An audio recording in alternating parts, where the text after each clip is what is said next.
শ্রী শ্রী গুরুচাঁদ ঠাকুরের বাণী। খাও বা না খাও তাতে দুঃখ নাই, ছেলে মেয়ে শিক্ষা দাও এই আমি চাই। 2 ছেলে মেয়ে দিতে শিক্ষা, প্রয়োজনে করিবে ভিক্ষা।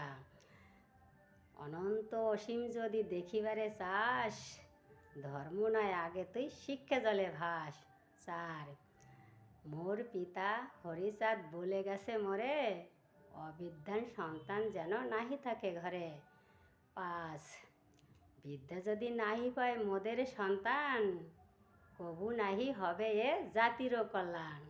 6 বিদ্যা ছাড়া কথা নাই, বিদ্যা করো সার, বিদ্যা ধর্ম বিদ্যা কর্ম অন্য সব সার। বিদ্যা বিনা বৃথা সব, দেখো ভেবে মনে, বিদ্যা পেলে ধনমান সব পাবে শেষে। জয় হরি বলে এখানে রাখছি। ভিডিওটা ভালো লাগলে লাইক শেয়ার কমেন্ট করে পাশে থাকবেন।